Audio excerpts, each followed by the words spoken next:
ये हमारा type number 5 होगा। Based on notes and coins, मतलब नोटों और सिक्कों पर आधारित। यहां पर भी दो तरह की सिचुएशन टोटल हो सकती हैं। जो सवाल यहां बनाए जाते हैं वो दो तरह के रूप में बनते हैं। एक तरीका होता है जहां पे आपको नोटों की संख्या दी जाती है, और दूसरा तरीका होता है जहां आपको नोटों की संख्या के बारे में पूछा जाता है। तो चलो पहला सवाल या पहले प्रारूप का सवाल हम देख लेते हैं। सबसे पहले case number first, case first में चलते हैं कि फर्स्ट केस में क्या है। लिखेंगे एक सवाल। एक व्यक्ति के पास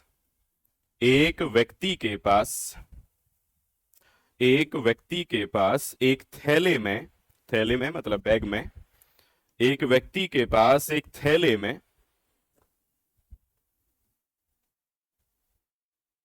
50 रुपए, 20 रुपए और 5 रुपए, 50 रुपए, 20 रुपए और 5 रुपए के नोटों की संख्या, मतलब नंबर ऑफ नोट्स। यहां पर नोटों की संख्या दे दी है आपको अनुपातों में। कैसे कहा गया? नोटों की संख्या 4:5:6, नोटों की संख्या 4, 5 एंड 6 के अनुपातों में है। नोटों की संख्या 4, 5, 6 के अनुपातों में है। यदि इस बैग में या फिर थैले में, यदि इस बैग में कुल 3,300 रुपए, अब यह है टोटल वैल्यू, तो कहा गया यदि इस थैले में कुल 3,300 रुपए हो, यदि इस बैग में कुल 3,300 रुपए हो, तो बताइए 50 रुपए के नोटों की संख्या कितनी है? तो बताइए 50 रुपए के नोटों की संख्या कितनी है? हाँ, कितना? ठीक, चलो हो गया। चलो अब यहां पर आप ध्यान देना, मैं एक नोट यहां पे लिख देता हूं, उसके बाद हम सवाल करेंगे। नोट यहां सबसे पहले लिख देता हूं ताकि आपका ध्यान इस पे जाए। देखो इस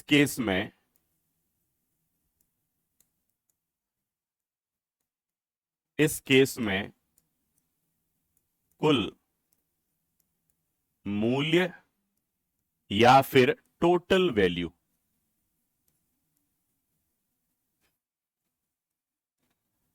दी होगी। मतलब यहां पे जो गिवन इंफॉर्मेशन है वो है टोटल वैल्यू के बारे में। ये विशेष बात है, अभी इस पे और हम चर्चा करेंगे आगे चल के। चलो सबसे पहले सवाल को सॉल्व करना स्टार्ट करते हैं कि ऐसा सवाल हो तो आपको क्या करना चाहिए। ध्यान देंगे, सबसे पहले आपको देखना है वैरायटी, मतलब आपको यह देखना है कि नोटों का जो प्रकार है वो किस तरह का है, कैसे कैसे प्रकार के नोट हैं। सबसे पहले नोट कैसे हैं? 50 रुपए वाले, और फिर कैसे 20 रुपए वाले, और कैसे हैं 5 रुपए वाले नोट हैं। ये है नोटों की वैरायटी, मतलब नोटों का प्रकार। किसी भी स्थिति में नोट हो सकते हैं। सिक्के मिलेंगे आपको, हो सकता है 5 रुपए, 2 रुपए, 1 रुपए के सिक्के मिल जाए। हो सकता है किसी सवाल में 1 रुपए 50 पैसे 25 पैसे के सिक्के मिल जाए। हो सकता है किसी सवाल में 5 पैसे 10 पैसे 20 पैसे के सिक्के मिल जाए। तो रुपयों को तो हम ऐसे लिखते हैं, मान लीजिए मुझे लिखना हो 50 पैसे, तो 50 पैसे को मैं कैसे लिख सकता हूं? 0.5 रुपीज। ये क्या लिखा गया? ये 50 पैसे ही लिखा गया। अगर मुझे लिखना 25 पैसे, तो मैं कैसे लिख सकता हूं? 0.25 रुपए, इसी को हम क्या बोलते हैं? 25 पैसे। मुझे लिखना हो 10 पैसे, तो कैसे लिखना होगा? 0.10 रुपए, इसको ही हम 10 पैसे बोलेंगे। मुझे लिखना हो 10 रुपए, तो 10 रुपए मुझे ऐसे लिखना होगा, लेकिन 10 पैसे लिखना तो ऐसे। क्यों? क्योंकि हमें पता है कि 1 रुपए में 100 पैसे होते हैं, और अगर किसी भी पैसे को हमें व्यक्त करना है तो हमेशा 100 से डिवाइड करके ही हम बता पाते हैं। मुझे लिखना है 10 पैसे, तो कैसे? रुपयों में अगर मुझे लिखना है तो 10/100, तब जाके ये रुपए में कन्वर्ट हो पाए, और इसी चीज को मैंने डायरेक्ट वहां लिख दिया 0.10 रुपीज। तो ये बातें मैंने अतिरिक्त बतानी, इस सवाल में आवश्यकता नहीं है, आगे आवश्यकता पड़ेगी। तो ये एडवांस में मैंने आपको बता दिया कि ऐसा ना हो कि कोई 50 पैसे ही ना लिख पाए, तो इसलिए मैंने ये आपको बिल्कुल सूक्ष्म, बिल्कुल छोटी सी बात बताई अभी। चलो अब हम इस सवाल पे लौटते हैं। 50 रुपए, 20 रुपए और 5 रुपए की वैरायटी है सवाल में, ठीक। अब आपको और आगे क्या दिया है, आपको नोटों की संख्या मतलब नंबर ऑफ नोट, मतलब नोटों की आपको संख्या बताएगी और वो रेशियो के रूप में है। नोटों की संख्या का अनुपात कितना है आपके पास, 4:5:6। और अब ध्यान देना, मैं आपको ले चलता हूं टाइप नंबर 4 पे। मैंने पहले ही कहा था कि जो भी होगा अब टाइप 4 ही रिस्पॉन्सिबल होगा सब चीजों के लिए। जो मान सवाल में दिया है टोटल वैल्यू, टोटल वैल्यू, तो गौर कीजिए, टोटल वैल्यू आपके पास है, टोटल वैल्यू आपके पास है, कितनी है टोटल वैल्यू, 3300। टारगेट हमारा ये रहेगा आप सवाल में कि जो मान सवाल में दिया है वो है कुल मान, कुल रुपयों का या टोटल वैल्यू का। तो हमें नीचे क्या रखना चाहिए, टोटल वैल्यू का रेशियो। यही टाइप 4 ने सिखाया है, जो मान सवाल में दिया है उसी का रेशियो बटे में आएगा, उसका रेशियो तो है ही नहीं सवाल में, ये तो संख्या का है, ये संख्या थोड़ी दी है, ये है रुपए मतलब वैल्यू। जैसे मान लीजिए मैंने आपसे कहा 5 रुपए का एक सिक्का, तो काउंटिंग एक सिक्के की एक कहलाएगी, लेकिन वैल्यू सिक्के की 5 रुपए है। यहां भी यही है, 3300 संख्या नहीं है सिक्कों की ना ही नोटों की, 3300 उनकी वैल्यू है। तो हमें करना क्या पड़ेगा, ये टारगेट है। अब पिछला टाइप नंबर 4 क्या था, जो मान सवाल में दिया है उसी का रेशियो बटे में आएगा, जो मान चाहिए है वो रेशियो मल्टीप्लाई हो जाएगा। तो अब सीधे सीधे ये टाइप 4 ने जो बात सिखाई, अब यहां से सॉल्यूशन बढ़ेगा। हमारे पास इस सवाल में मानों का या फिर वैल्यू का रेशियो है ही नहीं, जो कि नीचे चाहिए। तो अब इस पे चलो, अब सोचना शुरू करते हैं। 50 रुपए के, सोचो 50 रुपए के नोटों की संख्या कितनी है, 4। 50 रुपए का एक नोट, 50 रुपए का दूसरा, 50 रुपए का तीसरा, 50 रुपए का चौथा, कितनी वैल्यू बना लेंगे, ये है वो जो हमें बनाना है। तो यहां पे ध्यान देना, वैल्यू या फिर मानों का अनुपात हम बना रहे हैं, मानों का अनुपात हमें जरूरत पड़ी है तो हम बना रहे हैं। कैसे, 50-50 रुपए के नोटों की संख्या 4 है, हमने काउंट करा 50-50-50-50, या डायरेक्ट करा 50 × 4, 200 रुपए का मान बन गया। आगे बढ़ो, 20-20 रुपए के 5 नोट हैं, कितने बनेंगे वैल्यू, 100 बनेगी। 5-5 रुपए के 6 नोट, कितनी वैल्यू बनी, 30। एक बात मैं आपको बता दूं स्पष्ट रूप से, इन अनुपातों को जो हमने वैल्यू का बनाया है कभी इनको कैंसिल मत करना, बस जैसा निकला है सीधा उसी को यूज करना है। चलो अब हमें पता लग गया कि क्या अनुपात क्या बना, 200, 100 और 30। मान का योग या टोटल दिया है, अनुपातों का योग कितना बनेगा, 200, 300 और 30, मतलब कितना, 330। आप मुझे बताओ कौन से नोट की संख्या चाहिए।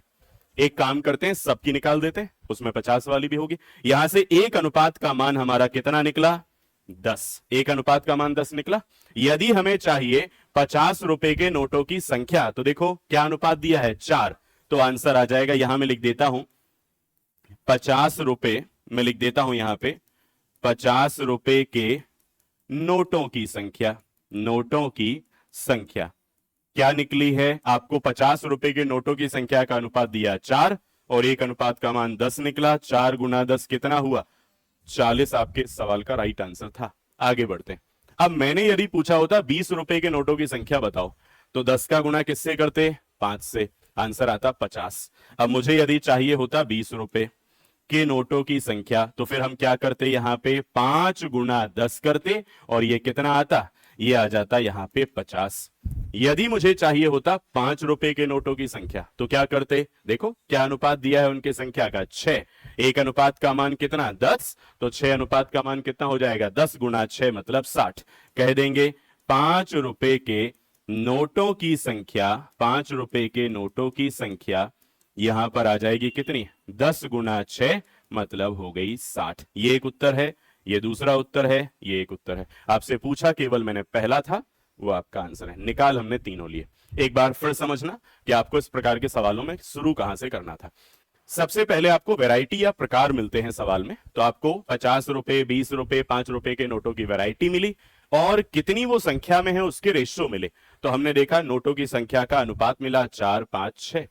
हमने देखा आगे सवाल में क्या है, टोटल वैल्यू, और वहीं हमने अपने दिमाग को रोक लिया कि टोटल वैल्यू है तो वैल्यू का रेशियो चाहिए पड़ेगा, अदरवाइज सॉल्व नहीं होगा सवाल। तो वैल्यू के रेशियो बनाने पे हम निकल पड़े।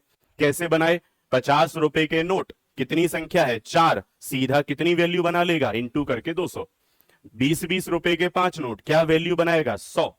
5-5 रुपए के 6 नोट, क्या वैल्यू बनाएगा 30। डायरेक्ट कहें तो गुणा करके वैल्यू बना ली हमने। अब यहां पर हमने देखा 3,300 रुपए सवाल में दिए थे वैल्यू, और अनुपातों का टोटल उन वैल्यू का निकला 330, काट दिया, एक अनुपात का मान 10। अब हमसे पूछ रहे हैं बताओ 50 रुपए के नोटों की संख्या कितनी, 4 अनुपात में है, 4 का 10 में गुणा 40। हमसे पूछते आगे का सवाल 20 रुपए के नोटों की संख्या, हम कहते 10 गुणा 5 50। हमसे आगे कहते 5 रुपए के नोटों की संख्या कितनी, 10 गुणा 6 60। क्या बन जाएंगे ऐसे सवाल। ये है नोटों की संख्या या फिर सिक्कों की संख्या कैलकुलेट करने वाले पहली वैरायटी के सवाल। यहां पर विशेष बात क्या है, देखो नोट में क्या लिखा, इस केस में कुल मूल्य या टोटल वैल्यू दी होगी, देखो दिया था, और पूरा उसी के पीछे भागकर हमने सॉल्व किया सवाल। चलो लिखते हैं अगला।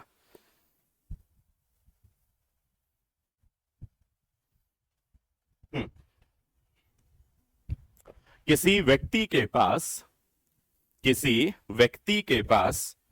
235 रुपए हैं, मतलब ये टोटल वैल्यू है। किसी व्यक्ति के पास 235 रुपए हैं, किसी व्यक्ति के पास 235 रुपए हैं, किसी व्यक्ति के पास 235 रुपए हैं, जो कि आगे लिखेंगे, जो कि 1 रुपए 50 पैसे और 25 पैसे, जो कि 1 रुपए 50 पैसे और 25 पैसे, जो कि 1 रुपए 50 पैसे और 25 पैसे के रूप में है। 1 रुपए 50 पैसे और 25 पैसे के रूप में है। चलो आगे बढ़ते हैं। आगे फिर कहा गया आपसे जिनके सिक्कों की संख्या का अनुपात, जिनके सिक्कों की संख्या का अनुपात, जिनके सिक्कों की संख्या, जिनके सिक्कों की संख्या का अनुपात 11 अनुपात 15 अनुपात 20, 11 अनुपात 15 अनुपात 20 है। सवाल लगभग समाप्त हो गया। अब जो पूछना है वो लाइन आपको मैं बोल रहा हूं, बताइए 50 पैसे के सिक्कों की संख्या कितनी होगी। 50 पैसे के सिक्कों की संख्या कितनी होगी।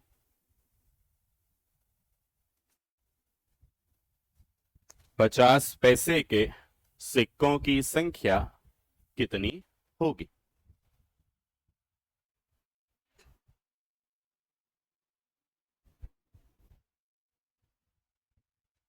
क्या निकला है?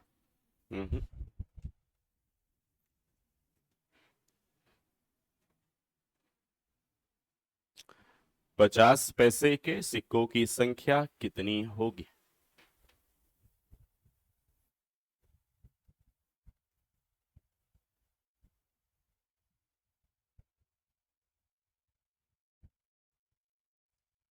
कितना सही जवाब।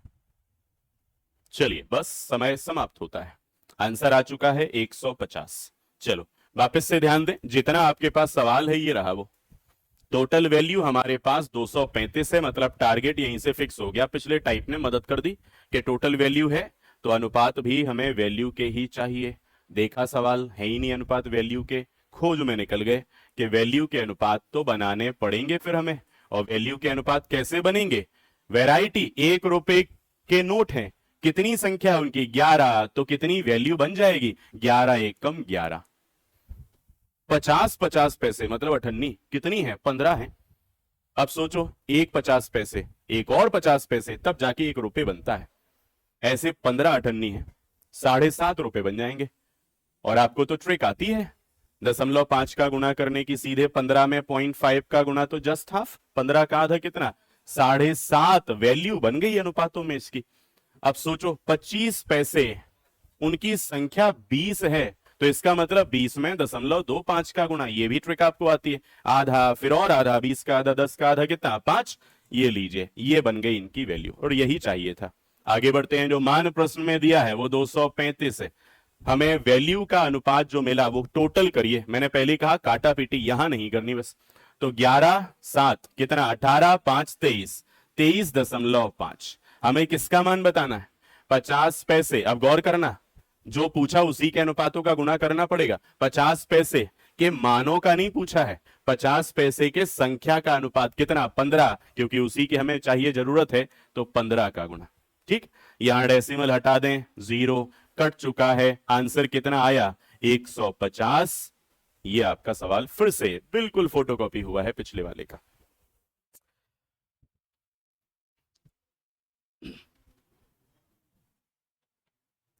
चलो, क्या कर पाएंगे, एक और दिया जाए तो लिखें फिर, एक और बिल्कुल ऐसा ही सवाल। क्या गलती आपने की उसको फिर सुधारने का मौका है। एक थैले में 50 पैसे, सॉरी, एक थैले में 1 रुपए 50 पैसे और 25 पैसे। एक थैले में 1 रुपए 50 पैसे और 25 पैसे। एक थैले में 1 रुपए 50 पैसे और 25 पैसे। एक थैले में 1 रुपए 50 पैसे और 25 पैसे के सिक्कों की संख्या का अनुपात 1:4:4, 1:4:4 है, 1:4:4 है, 1:4:4 है।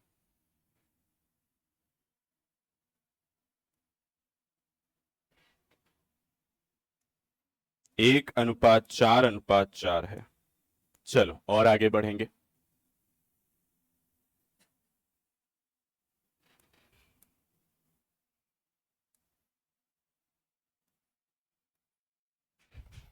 चलो आगे फिर आपको दिया गया है सवाल में कि यदि उस थैले में कुल 200 रुपए हो, यदि उस थैले में कुल 200 रुपए हो, यदि उस थैले में कुल 200 रुपए हो, यदि उस थैले में कुल 200 रुपए हो,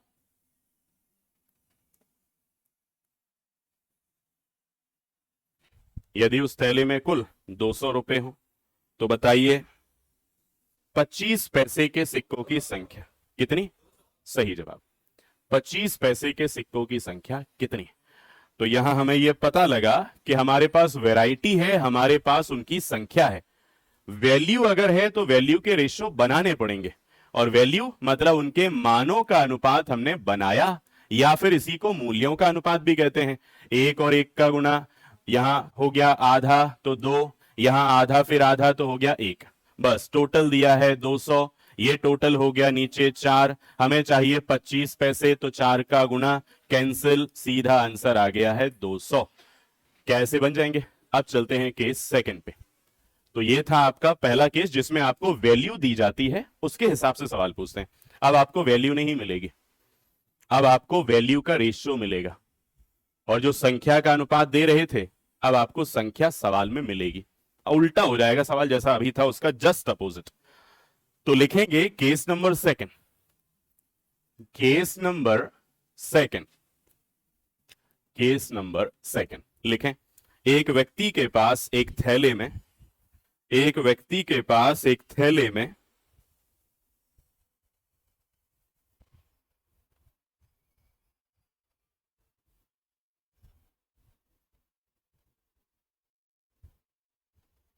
हाँ, एक व्यक्ति के पास एक थैले में कुल सिक्कों की संख्या 175 है। ध्यान देना, ये वैल्यू नहीं है, ये काउंटिंग है सिक्कों की। एक व्यक्ति के पास एक थैले में कुल 175 कॉइंस, मतलब कुल सिक्कों की संख्या, कुल सिक्कों की संख्या, कुल सिक्कों की संख्या आपको दी है 175। कुल सिक्कों की संख्या 175 है। आगे लिखेंगे, यदि वे 1 रुपए 50 पैसे और 25 पैसे, यदि वे 1 रुपए 50 पैसे और 25 पैसे वाले हों, वैरायटी है ये, यदि वे 1 रुपए 50 पैसे और 25 पैसे वाले हों, 1 रुपए 50 पैसे और 25 पैसे वाले हों, तथा उनके मान, गौर करना, तथा उनके मान या वैल्यू के अनुपात बराबर हो तथा उनके मान या वैल्यू के रेशियो बराबर हो, मतलब उनकी वैल्यू का जो रेशियो है वो सेम है सबका, उनके मान या वैल्यू के रेशियो बराबर हो। और बराबर को देखो कैसे लिखते हैं, उनकी वैल्यू या फिर उनके मान, उनकी वैल्यू या उनके जो मान है कह रहे हैं उनके रेशियो बराबर है। बराबर लिखने का सिंपल सा तरीका है 1:1, ये है बराबर, सब बराबर है, मतलब ये है उनकी वैल्यू के रेशियो। तो बताइए अब अंतिम लाइन, तो बताइए थैले में 25 पैसे के सिक्कों की संख्या कितनी है? 100। तो थैले में 25 पैसे के सिक्कों की संख्या कितनी है? चलो अब समझना स्टार्ट करें, फिर वापस चलते हैं टाइप नंबर 4 पे। क्यों? क्योंकि हर सवाल अब वहीं से है। ध्यान देना, पिछले सवालों में वैल्यू मिला करती थी तो हम क्या सोचते थे, वैल्यू का रेशियो बनाना है। इस बार हमें वैल्यू नहीं मिली, सिक्कों की संख्या मिली है, और सिक्कों की संख्या का अनुपात गायब है ही नहीं। तो क्या करना पड़ेगा, अगर सिक्कों की संख्या टोटल है तो सिक्कों की संख्या का अनुपात बनाना है अब हमें। तो चलो पहला काम, सिक्कों की संख्या का अनुपात बनाना अब हम स्टार्ट करते हैं। अब हमें सिक्कों की संख्या का अनुपात बनाना पड़ेगा। कैसे? ध्यान से सुनिएगा। 1 रुपए वैरायटी है, 1 रुपए के प्रकार का सिक्का है और वो कह रहे हैं 1 रुपए ही वैल्यू है। कितने सिक्के होंगे ऐसे? 1 रुपए के सिक्के से 1 रुपए का ही मान बन रहा हो, कितने सिक्के लिए होंगे? सीधा तरीका अगर आपको डायरेक्ट यूज करना है तो सीधा डिवाइड। 1 रुपए के प्रकार से मान 1 बनाना है, 1 से 1 को डिवाइड करके 1 आता है संख्या। आगे बढ़ते हैं, मैं आपसे कहूं अठन्नी के द्वारा 1 रुपए बनाना है, कितनी अठन्नी ली होंगी? डायरेक्ट पता करना है तो 0.5 से भाग दे दो 1 में, सीधा आ जाएगा 2। संख्या का अनुपात मिल गया। 25 पैसे के माध्यम से आपको 1 रुपए का मान बनाना है, 4 बार 25 पैसे आए होंगे, डायरेक्ट करना है तो सीधे डिवाइड। यहां पर आ गया कितना? 4। और इन बातों के द्वारा थोड़ा सा मैं पीछे भी चलता हूं अभी, अगर मैं इस बात को यहां लिख दूं एक और नोट के रूप में तो और अच्छा रहेगा आपके लिए। ऐसे जैसे एक और नोट यदि मैं लिख दूं यहां पे, और वो नोट क्या है जो हमने यहां पे यूज करा? क्या यूज करा हमने? यहां पे वैरायटी और संख्या के माध्यम से उनके मान या वैल्यू का रेशियो बनाया। तो कैसे? जब हमें वैल्यू चाहिए तो हम कैसे बनाते हैं? उनकी वैरायटी और उनकी काउंटिंग, मतलब संख्या का आपस में गुणा करते हैं तो ये बन जाता है। ये पिछला था, ये मुद्दा खत्म हो चुका है। अब आते हैं इस वाले पे, इसका भी नोट अगर आप चाहें तो लिख सकते हैं। यहां पर हमने क्या किया है, यहां पर हम चाह रहे हैं कि उनकी संख्या का अनुपात बन जाए। तो यहां पर संख्या का अनुपात बनाना है, या फिर हमें चाहिए वहां नंबर ऑफ कॉइन्स। संख्या का अनुपात या नंबर ऑफ कॉइन्स अगर हमें चाहिए तो क्या करना है? हमें डिवाइड करना है वैल्यू के रेशियो को, किससे? वैरायटी से। तो हमें यहां पर पता लग जाएगा रेशियो तुरंत। ये सीधी बात है, मतलब जो ज्यादा दिमाग अपना नहीं लगा पाता है, ज्यादा चीजों में नहीं यूज कर पाता, तो सीधे सीधे भी आप ऐसे दिमाग में रख सकते हैं। चलो आ जाओ अब सवाल पे वापस से। ये आपको टोटल संख्या कितनी? 175। फिर वही टाइप नंबर 4 जो मान सवाल में दिया, इस बार मान क्या है? टोटल संख्या का। तो संख्याओं का टोटल अनुपात बटे में आएगा 4, 2, 6, 1, 7। किसकी हमें संख्या चाहिए है? 25 पैसे। आप ध्यान देना, यहां से गुणा मत कर देना क्योंकि ये तो मानों का अनुपात है, हमें संख्या चाहिए तो यहां से अनुपात गुणा होगा। हमसे कहा 25 पैसे के सिक्कों की संख्या बताओ, हमने 4 का गुणा करना है। 7 से डिवाइड कितने बार? 25 गुणा 4, आंसर आ जाएगा कितना? 100। 25 चौके आ जाएगा कितना? 100। ये आपके सवाल का उत्तर होगा। मान लो हमसे पूछते कि बताइए 1 रुपए के सिक्कों की संख्या कितनी है, तो हम यहां पर गुणा किसका करते? फिर 1 का करते, 25 एकम 25 आता। हमसे कहते 50 पैसे के सिक्कों की संख्या बताओ, हम इसमें 2 का गुणा करते तो 25 दूनी 50 आता। ये हमारे टोटल सिक्के जब काउंट होते तो 175 ही बन जाते। ये है दूसरी वैरायटी। बन जाएगा आपसे? करें ट्राई अगले सवाल में। चलो अगले सवाल पर चलते हैं। हाँ, एक बॉक्स में 1 रुपए, 50 पैसे और 25 पैसे। एक बॉक्स में ₹1 50 और 25 पैसे के सिक्के, ₹1 50 और 25 पैसे के सिक्के, ₹1 50 और 25 पैसे के सिक्के रखे हुए हैं, जिनकी कुल संख्या 280 है, जिनकी टोटल काउंटिंग 280 है, कुल संख्या 280 है, जिनकी कुल संख्या 280 है, जिनकी कुल संख्या 280 है, जिनकी कुल संख्या 280 है। आगे बढ़ेंगे। जिनकी कुल संख्या 280 है, फिर कहा गया है प्रत्येक प्रकार के सिक्कों का मूल्य, मतलब वैल्यू का रेशियो आ रहा है आपके पास, प्रत्येक प्रकार के सिक्कों का मूल्य या फिर वैल्यू 8:4:3, 8:4:3, 8:4:3, 8:4:3, 8:4:3 है। बताइए 50 पैसे के सिक्कों की संख्या कितनी है? 80। 50 पैसे के सिक्कों की संख्या कितनी है? 80। 50 पैसे के सिक्कों की संख्या कितनी है? 40, 80, दो आंसर। 50 पैसे के सिक्कों की संख्या कितनी है?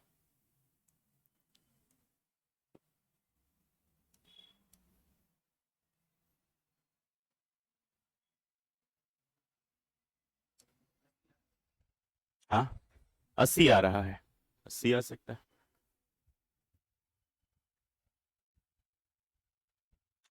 फिर वही सिंपल सी बात, टोटल सिक्कों की संख्या आपके पास 280 है, इसका अनुपात चाहिए हमें, तभी सॉल्व होगा। पूरे सवाल में इसका अनुपात दिया ही नहीं है, तो इसका मतलब है इसका अनुपात सबसे पहले बनाना पड़ेगा हमें सिक्कों की संख्या का। कैसे बनता है ये लिखा, सिक्कों की संख्या का अनुपात कैसे बनता है? उनकी वैल्यू मतलब उनके मानों के अनुपात को उनकी वैरायटी या प्रकार से डिवाइड करते हैं। मतलब 8 को 1 से डिवाइड करते हैं तो इनकी संख्या 8 निकली। 4 को डिवाइड करते हैं 0.5 से, क्या हो जाएगा? डबल। ट्रिक से आप करते हैं तो सीधा सीधा पता है आपको, डबल हो जाएगा तो 8। यहां पर 0.25 से 3 को डिवाइड करा तो डबल का डबल, मतलब 3, 6, 12, सीधा ये बन गया संख्या का अनुपात। अब सीधा टाइप नंबर 4 जो मान सवाल में दिया है वो 280 है, संख्या 280 है, तो संख्या का टोटल अनुपात नीचे 12, 8, 20 और 8, 28। किसकी संख्या चाहिए? 50 पैसे के सिक्कों की संख्या, ये रही कितनी? 8, ना कि 4। 4 तो मानों की है, 8 किसकी है? संख्या का अनुपात। 28 से डिवाइड 10 बार, 10 गुना 8 कितना? 80। ये आपके सवाल का उत्तर है। क्या कर पाएंगे ऐसे सवाल? एक और लीजिए, अगर आप कोई गलती कर रहे हैं तो एक मौका है, उसमें सुधारिएगा आप। चलो अगले सवाल की ओर चलेंगे।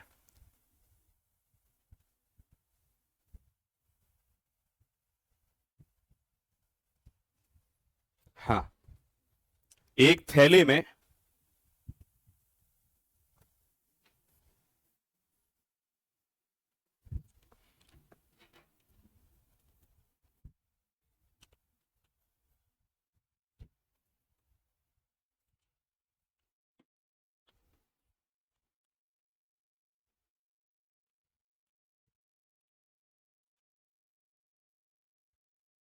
₹1.50 25 पैसे के, एक थैले में ₹1.50 25 पैसे के,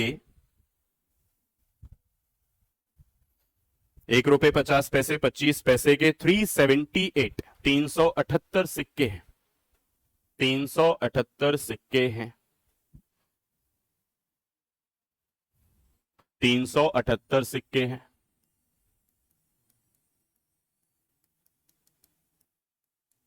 $378 सिक्के हैं। चलो आगे बढ़ते हैं। फिर कहा गया है इनके मानों का अनुपात, मतलब value of their, sorry ratio of their values, इनके मानों का अनुपात 13, 11, 7 है। 13, 11, 7। इनके मानों का अनुपात 13, 11, 7 है। इनके मानों का अनुपात 13, 11, 7 है। 13, 11, 7 है। और आगे बढ़ेंगे। चलो फिर कहा गया है 50 पैसे के सिक्कों की संख्या बताएं। 132। 50 पैसे के सिक्कों की संख्या बताएं।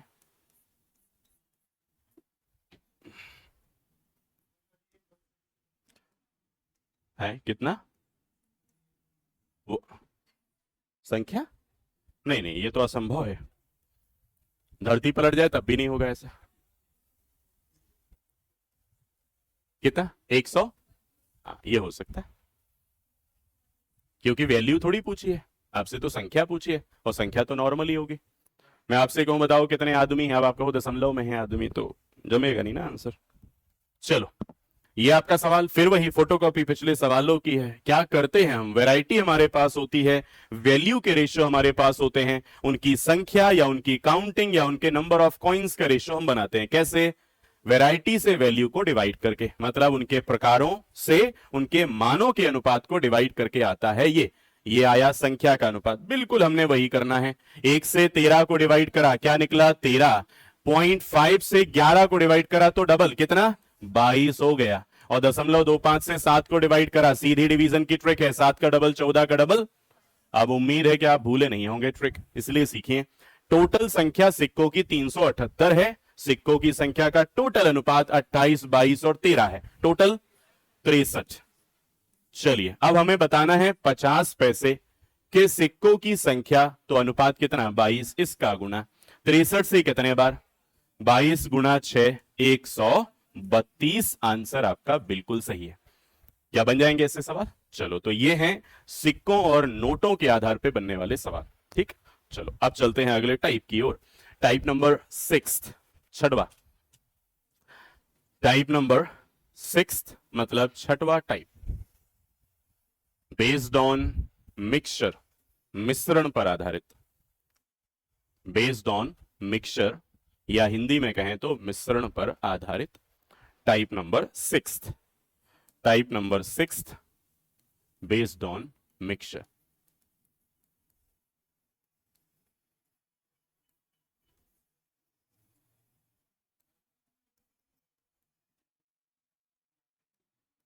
चलो अब मैं आपको एक बात बता दूं, बेस्ड ऑन मिक्सचर या मिश्रण पर आधारित जो टाइप आप पढ़ने वाले हैं, इसमें गहराई से हम मिश्रण पे आधारित सवाल नहीं पढ़ेंगे, क्योंकि मिश्रण नाम का एक पूरा टॉपिक आएगा आगे, तो अगर इसी में गहराई पढ़ लेंगे तो वो पूरा टॉपिक ही खत्म हो जाएगा फिर।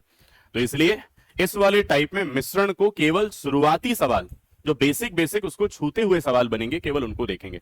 बाकी मिश्रण से संबंधित पूरे, जो चाहे बिल्कुल बेसिक हो या उसके गहराई वाले सवाल हो, वो सब मिश्रण के टॉपिक में हमें पढ़ना है, ताकि वो टॉपिक हमारा बना रहे। ठीक, तो चलिए मिश्रण के आधार पे हमें 2, 3, 4 कंडीशंस पढ़नी है जो शुरुआत में बनती हैं, वो इसमें कवर करेंगे। अगला जो मिश्रण का टॉपिक आएगा उसमें ये भी कवर होंगे, और इसके बाद वाली सारी स्थितियां भी उसमें कवर होंगी। तो लिखते हैं पहला केस, केस नंबर फर्स्ट। पहले प्रकार की स्थिति क्या बनेगी इसमें? चलो लिखें एक सवाल। सवाल में आपको लिखना है किसी एक बर्तन में, किसी एक बर्तन में, किसी एक बर्तन में दूध और पानी का अनुपात, किसी एक बर्तन में दूध और पानी का अनुपात 5:7, मतलब 5:7 है। दूसरे बर्तन में दूध और पानी का अनुपात, दूसरे बर्तन में दूध और पानी का अनुपात, दूसरे बर्तन में दूध और पानी का अनुपात 11:1 है। और अब जो लाइन आप लिखेंगे वो इस केस की सबसे महत्वपूर्ण लाइन है, और उसी लाइन की वजह से वैरायटी समझ आएगी कि क्या करना है। तो आपके पास दूसरे रंग का पेन हो तो उससे लिख सकते हैं, ना हो तो बॉक्स में लिख लेना या अंडरलाइन कर लेना। चलिए, तो अब हमें लिखना है यदि, अब आगे जो लाइन आएगी यहां से, यदि दोनों बर्तनों से, यदि दोनों बर्तनों से समान मात्रा में, मतलब सेम क्वांटिटी में, दोनों बर्तनों से समान मात्रा में मिक्सचर तीसरे बर्तन में डाल दिया जाए। दोनों बर्तनों से समान मात्रा में या सेम क्वांटिटी में मिक्सचर तीसरे बर्तन में डाल दिया जाए, तीसरे बर्तन में डाल दिया जाए। तो बताएं अब उस नए बर्तन में, तो बताएं उस नए बर्तन में, या लिख सकते हैं तीसरे बर्तन में दूध पानी का, तो बताएं उस नए बर्तन में या तीसरे बर्तन में दूध और पानी का क्या अनुपात होगा? 2:1। नए बर्तन या तीसरे बर्तन में दूध और पानी का क्या अनुपात होगा? चले, ऐसे सवाल आपको मिक्सचर के टॉपिक में वापस मिलेंगे। तो ये तो अभी इसलिए हम इनको पढ़ रहे हैं क्योंकि कुछ कुछ बुक ऐसी हो सकती हैं जहां मिक्सचर के टॉपिक में तो ठीक है, अनुपात के टॉपिक में भी आपको मिक्सचर के कुछ सवाल दिखेंगे, तो आप असहज महसूस ना करें, इसलिए अभी हम इनको छू रहे हैं। ठीक, चलो अब हम देख लेते हैं कि सवाल हमें कैसे करना है। पहले सवाल को विस्तार से समझिए, बाद में ये सवाल ओरल भी होगा। कैसे करना है समझिए। सबसे पहले ये हमारा पहला बर्तन होगा, यहां पे ये दूध और यहां पानी की हम बात कर रहे हैं। चलो, फिर अब यहां दूसरा बर्तन, इसमें भी दूध और पानी होगा। इसके बाद इनको मिलाना है और तीसरे बर्तन में डालना है, और पूछ रहे हैं कि उसमें दूध और पानी का अनुपात क्या। मुख्यतः सवाल हमारा यही है, इसमें अनुपात बताना है। ठीक, चलो अब मुझे आप ये बता दें कि पहले बर्तन में दूध पानी का अनुपात क्या था? 5 और 7, ये है 5 7। यहां पे कितना था? 11 और 1। अब चलें पहले दिन की क्लास में, और पहले दिन की क्लास में भी टाइप फर्स्ट से पहले जो बेसिक पे बात की थी उन पे चलना है, क्योंकि वो यूज होगा। आपको बताया था कि जब इस तरह के अनुपात लिखे हो तो उनका और क्या अर्थ निकलता है। तो आपको मैंने बताया था कि यदि मैं इसको पढ़ना चाहूं तो इसको मैं ऐसे पढ़ सकता हूं। कैसे? 5 + 7, 12 में से 5 हिस्सा दूध है। ये पहले दिन की चर्चा है। और टोटल 7 5 12 में से 7 हिस्सा पानी है। यह है पहले बर्तन में। पहले बर्तन में टोटल कितना हिस्सा है डिनोमिनेटर में लिखा होता है। चर्चा हुई थी अनुपात के पहले दिन कि फ्रैक्शन बनता है, फ्रैक्शन का टोटल नीचे की तरफ होता है। देखो ये है टोटल 12 में से 5 हिस्सा दूध, टोटल 12 में से 7 हिस्सा पानी। यहां चलो, टोटल 11 और 1 12 में से 11 हिस्सा दूध और टोटल 12 में से 1 हिस्सा पानी। ये हमने बिल्कुल बेसिक की मदद ली है। अब हमने क्या करना है? दोनों ही बर्तन को सेम क्वांटिटी में तीसरे में डालना है। ये विशेष बात है, यहां मैं लिख देता हूं समान मात्रा। ये है पूरी जड़ इस सवाल की। सेम क्वांटिटी में ना हो तो गड़बड़ हो जाए भाई। चलो अब यहां पर क्या है, अब देखो, अब ऐसे सवाल जो बनते हैं वो इस तरह की स्थिति में बनेंगे। अब ध्यान देना, आपको तीसरे बर्तन में दूध और पानी का अनुपात बताना। बड़ा सिंपल है, दूध को मिलाओ दूध के साथ, मिला देते हैं। 5/12 पहले का है और 11/12 दूसरे का है। तो ये पहले बर्तन में से दूसरे बर्तन में से दूध ले लिया हमने। अब पानी को पानी के साथ मिलाओ, तो पानी को मिलाते हैं पानी के साथ। ये लीजिए, पानी को मिलाते हैं पानी के साथ, तो यहां पर आ जाएगा क्या? ये आ जाएगा 7/12। ये आ जाएगा यहां पे 7/12। 7/12 और कितना होगा? प्लस कितना? 1/12। इनका आप टोटल कर दीजिए, तो यहां पर हो जाएगा 11 5 16/12 और यहां पर कितना हो जाएगा? 8/12। क्या ये 12 से 12 काट सकते हैं? बिल्कुल। अब 16:8 आपका आंसर है, लेकिन अभी भी 8 से कट रहा है, तो 8 एकम 8, 8 दूनी 16। फाइनली जवाब निकल के आया 2:1। ये आपके सवाल का उत्तर विस्तार से है। ऐसा लिखा होता है किताबों में जब आप ऐसे सवालों को देखते हो। ये तरीका है, लेकिन हमें ऐसे नहीं करना है। ये केवल समझने के लिए मैंने आपको बताया कि इस सवाल का ये मतलब होता है इस प्रकार का। अब आपको करना कैसे है चर्चा, वो ज्यादा जरूरी है, क्योंकि परीक्षाओं में आपको वो करना है। तो ध्यान देना, ऐसे सवालों को करने का सीधा और छोटा तरीका क्या है। तो ऐसे सवालों को हम कैसे करेंगे, तो ध्यान देना, अब हम उस तरीके पे चलेंगे जब सवाल ऐसे छोटे तरीके से या ओरल कर लें। गौर करना, पहले वाले में अनुपात बताओ। पहले देखो, पहले बर्तन में दूध और पानी का अनुपात देखो कितना है। पहले बर्तन में दूध और पानी का अनुपात, इसी प्रकार दूसरे बर्तन में देखो दूध और पानी का अनुपात, तो हम अपने आप तीसरे बर्तन में दूध और पानी का बना के अपने आप बता ही देंगे।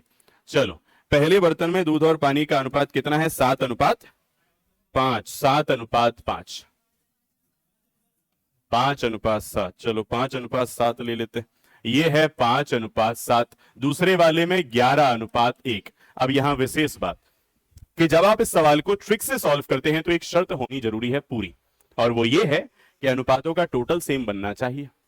अगर ना बन पाए तो थोड़ी गड़बड़ होगी, उसका फिर दूसरा उपाय होता है, उसको भी सॉल्व करेंगे लेकिन थोड़ा और कुछ करके। अभी देखो क्या है, 5 + 7 टोटल 12 है, ठीक। 5 + 7 टोटल 12 है, अच्छी बात है, यही तो चाहिए था।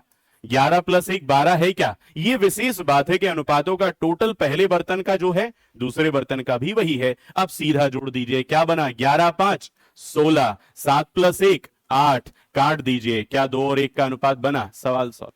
तो ये सवाल इस तरीके से हमें करने चाहिए जब आपको मिलते हैं। तो ये है आपका पहला वाला केस। अब इसमें एक आध सवाल के बाद फिर आएगा जहां अनुपात समान होगा ही नहीं, अलग अलग होगा, तो फिर और कुछ उपाय लगेगा। चलें, नोट कर लीजिए और अगले सवाल की ओर चलते हैं।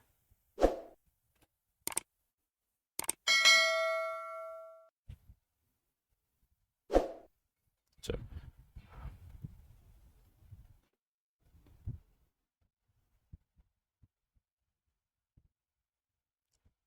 हो गया, लिखेंगे दूसरा सवाल। बिल्कुल ऐसे ही देने वाला हूं मैं, जिसमें अनुपात एक जैसा रहेगा, ठीक है। चलो, एक बोतल में शराब और पानी का अनुपात 2:3 है। एक बोतल में शराब और पानी का अनुपात 2:3 है। एक बोतल में शराब और पानी का अनुपात, शराब और पानी का अनुपात कितना बताया? 2:3 है। आगे लिखेंगे, दूसरे बोतल में शराब और पानी का अनुपात, दूसरे बोतल में शराब और पानी का अनुपात, दूसरे बोतल में शराब और पानी का अनुपात, दूसरे बोतल में शराब और पानी का अनुपात 1:4 है। दोनों बर्तनों के मिक्सचर को, हाँ बिल्कुल सही, बिल्कुल सही, दोनों बर्तनों के मिक्सचर को समान मात्रा में मिलाया जाता है, मतलब सेम क्वांटिटी में मिलाया जाता है। दोनों बर्तनों के मिक्सचर को समान मात्रा में मिलाया जाता है, तो तीसरे बर्तन में शराब और पानी का अनुपात बताएं। उत्तर आ ही चुका है आपका 3:7, 3:7, बिल्कुल सही है। कहा गया है समान मात्रा में मिलाया जाता है, तो तीसरे बर्तन में शराब और पानी का अनुपात बताएं। कुछ नहीं करना, सीधा जोड़ दीजिए, और जोड़ना तब है आपको डायरेक्ट जब ये चेक हो जाए कि अनुपातों का टोटल सेम है कि नहीं। मान लीजिए ऐसा दुर्घटना ना हो जाए कि समान नहीं है और फिर जोड़ दिया, तो उत्तर आपको गलत मिल जाएगा, ये चेक करना जरूरी। तो यहां टोटल 5 है, यहां भी टोटल 5 है, चिंता मुक्त हो गए हम। यहां टोटल कर देंगे तो 3 आएगा, टोटल कर देंगे तो 7 आएगा, यही आपके सवाल का उत्तर हो जाएगा। तो यह है आपका सवाल ऐसा, ठीक। चलो अगला सवाल। अब यहां टोटल एक जैसा नहीं होगा, लिखिए, समान मात्रा वाले, तीसरा सवाल है, समान मात्रा मतलब सेम क्वांटिटी वाले दो बर्तनों में, समान मात्रा या सेम क्वांटिटी वाले दो बर्तनों में स्प्रिट और पानी, समान मात्रा वाले मतलब सेम क्वांटिटी वाले दो बर्तनों में स्प्रिट और एल्कोहल कर लीजिए, स्प्रिट और एल्कोहल, स्प्रिट नहीं जानते, सोडा, सोडा और एल्कोहल, स्प्रिट और एल्कोहल की मात्रा का अनुपात 7:4, 7:4, 7:4 और 8:11 है। पहले बर्तन में 7:4 है, दूसरे में 8:11 है। 7:4 और 8:11 है। यदि इन दोनों बर्तनों के मिक्सचर को, यदि इन दोनों बर्तनों के मिक्सचर को, यदि इन दोनों बर्तनों के मिक्सचर को समान मात्रा में लेकर, यदि इन दोनों बर्तनों के मिक्सचर को, सीधा सीधा भी लिख सकते हैं, यदि इन दोनों बर्तनों के मिक्सचर को तीसरे बर्तन में डाल दिया जाए, ऐसा भी लिख लीजिए, यदि इन दोनों बर्तनों के मिश्रण को तीसरे बर्तन में डाल दिया जाए, तीसरे बर्तन में डाल दिया जाए, तो स्पिरिट और एल्कोहल का क्या अनुपात होगा? 13:11। स्पिरिट और एल्कोहल का क्या अनुपात होगा? लीजिए 13:11 तो आ चुका है। अब बताइए, यहां तो टोटल भी नहीं है सेम, अब गड़बड़ है। चलो, है कोई जो उत्तर ला पाए? नहीं। अब समझिए ध्यान से कि अगर हमें जब टोटल सेम मिलता है तो ये डायरेक्ट आपने तरीका सीख लिया। टोटल सेम नहीं है तब भी आप जल्दी सॉल्व कर सकते हैं, मतलब जैसे ये विस्तार से किया ऐसे तो हो ही जाएगा। ये वाला सवाल भी जो अभी अभी दिया, लेकिन अगर हम चाहते हैं कि सर शॉर्टकट तरीके से हो जाए तो ये सवाल भी सीधे सीधे हो जाएगा जिनमें टोटल सेम नहीं है। ध्यान देना, पहले बताओ 7 + 4 कितना? 11। 11 + 8 कितना? 19। अब एक काम करो, 11 को हम 19 नहीं बना सकते, और ध्यान देना यहां जोड़ घटाने से नहीं, गुणा भाग से बनता है बस एक जैसा, और इसका सीधा मतलब होता है एलसीएम। अगर मुझे 2 और 3 एक जैसा टोटल बनाना हो तो मैं 2 को भी 6 बना सकता हूं और 3 को भी 6 बना सकता हूं। इसका अर्थ क्या है? 2 और 3 का एलसीएम। तो यहां पर भी यही होता है कि जहां टोटल सेम ना हो वहां मिले हुए टोटल का निकाल लो एलसीएम। 11 और 19 में कुछ कॉमन नहीं है, इसका मतलब जहां कुछ भी कॉमन ना हो एलसीएम में पढ़ा, उनका प्रोडक्ट ही एलसीएम होता है, मतलब गुणनफल। तो इनका एलसीएम क्या हो जाएगा? 11 × 19। 11 × 19 मतलब कितना? 209। अब ध्यान देने वाली बात, जहां टोटल 11 है वहां किसका गुणा होगा? 19 का। और जहां टोटल 19 है वहां किसका गुणा होगा? 11 का। विशेष बात, जो गुणा बाहर कर रहे हो वही गुणा अंदर भी होगा। तो चलो, 19 × 7 133, पहाड़ा 35 तक आता है आपको। आगे बढ़े, 19 × 4 कितना? 76।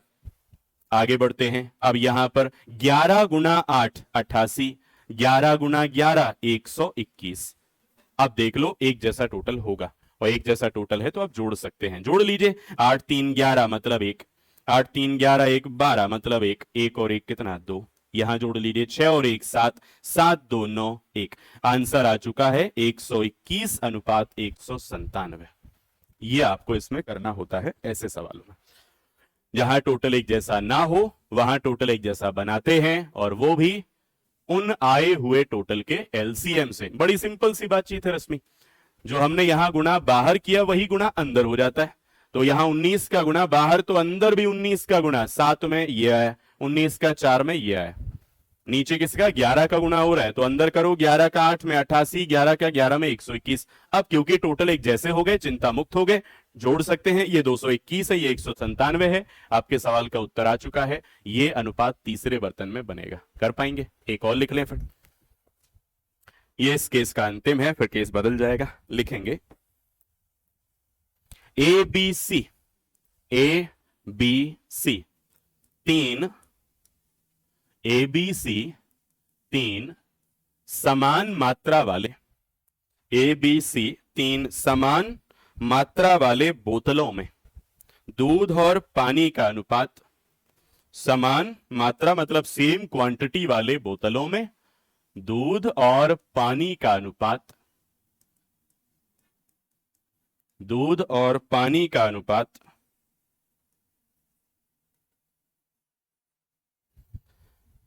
2:3, 1:4, 2:3, 1:4 और 5:6,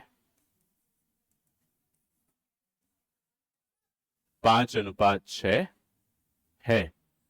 बताइए, चौथे बर्तन में इन्हें डालने पर, फोर्थ बर्तन है अब,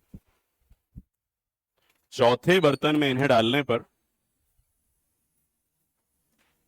चौथे बर्तन में इन्हें डालने पर दूध और पानी का अनुपात क्या होगा? 43:72, 62, 2 उत्तर आए हैं। हाँ, और बताइए, किसी को चेंज तो नहीं करना आंसर?